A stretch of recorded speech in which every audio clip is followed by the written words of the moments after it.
এই পাপাচারীরা জনতার চোখ ফাঁকি দিতে পারবে না।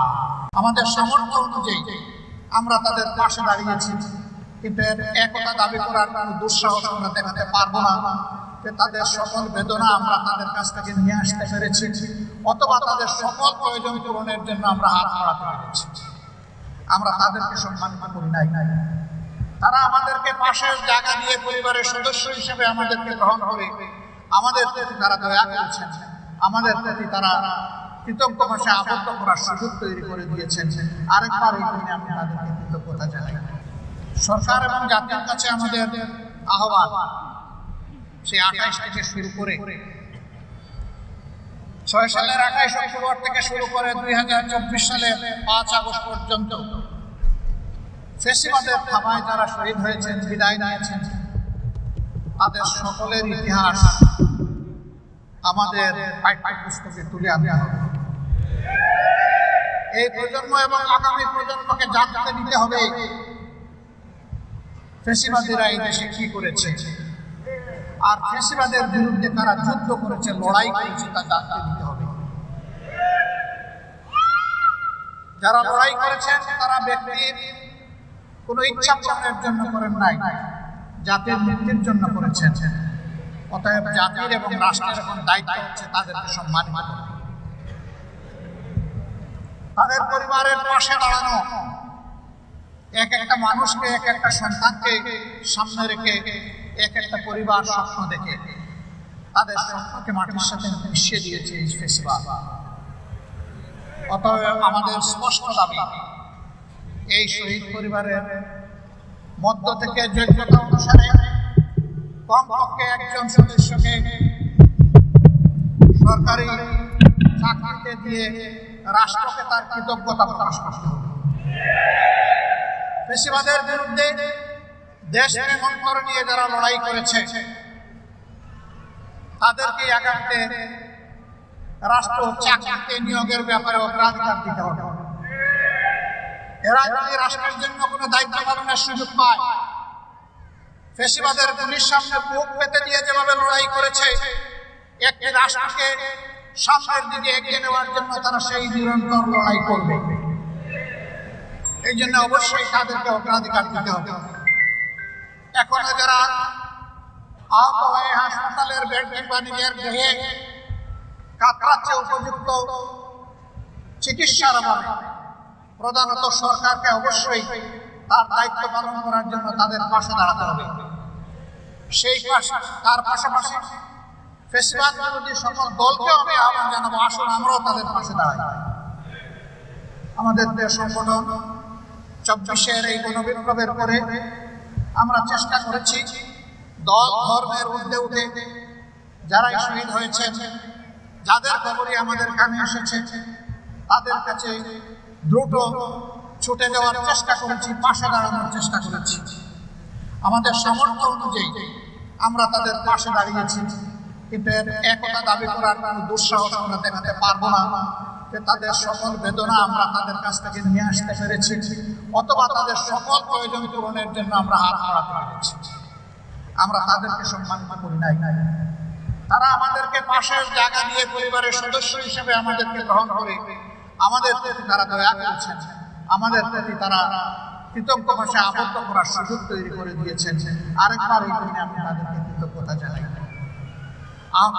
আহতদের পাশে আমরা যাওয়ার চেষ্টা করেছি।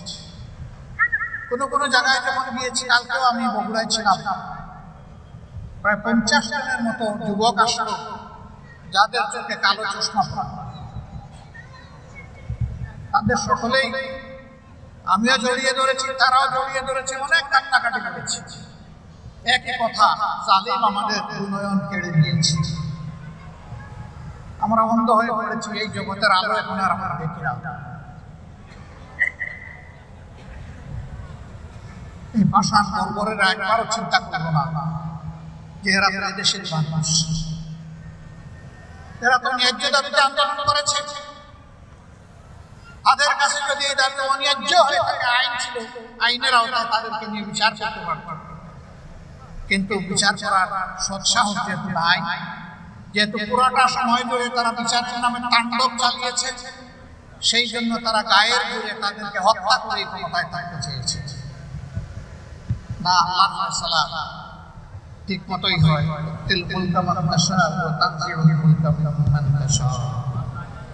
আল্লাহ ক্ষমতা দেওয়ার মালিক, কেড়ে নেওয়ার মালিক।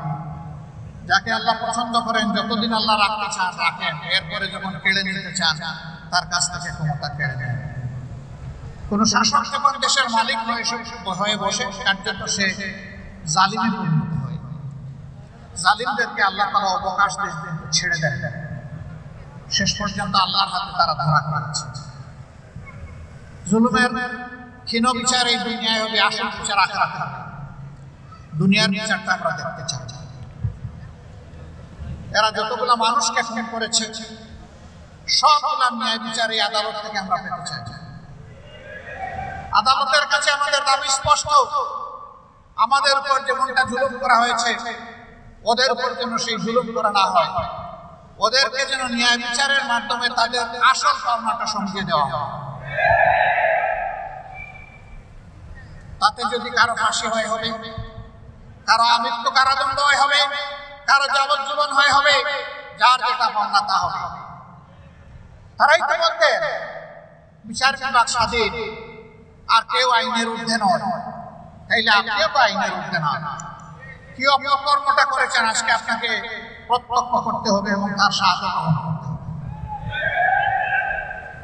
দেশবাসী, এত বড় একটা পরিবর্তনের সাথে সাথে আমরা আপনাদেরকে আহ্বান জানিয়েছিলাম যে আমরা প্রতিশোধের রাজনীতিতে বিশ্বাসী না, প্রতিহিংসা আমরা ছড়াবো না।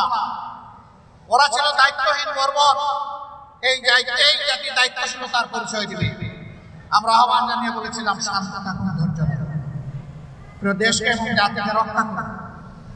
এর আগে ফ্যাসিস্ট আওয়ামী লীগের ফ্যাসিস্ট মন্ত্রী বলেছিলেন আওয়ামী লীগ ক্ষমতা থেকে সরে গেলে 2 দিনের মধ্যে 5 লক্ষ আওয়ামী কর্মীকে হত্যা করা হবে। আমি জিজ্ঞাসা করি, এত বড় বিপ্লব পরিবর্তনের পর, গণ অভ্যুত্থানের পর 5 লক্ষ লোককে কি হত্যা করা হয়েছে? 5,550, 5 কিছুই হয়নি। আওয়ামী লীগ দানব হতে পারে, কিন্তু এদেশের মানুষ মানব। এই মানুষের মধ্যে মানবিক মূল্যবোধ আছে, দায়িত্ববোধ আছে। যারা এই দেশকে ভালোবাসে তারা মানুষকে খুনি করতে পারে না। যারা দেশকে ভালোবাসে না তারাই খুনি হতে পারে। এই দেশ থেকে কেউ দেশপ্রেমিক কখনো পালায় না, পালাবে না। কারা পালায় আপনারা জানেন? আপনারা বলুন তো, কারা পালায়? খুনি এবং চোর পালায়। এরা খুন করেছে জাতিকে, চুরি করেছে জাতির সম্পদ, দুর্নীতি করে অর্থের পাহাড় করে বিদেশে পাচার করেছে। এই জন্য এই দেশে থাকার নৈতিক সাহস তারা হারিয়ে ফেলেছে।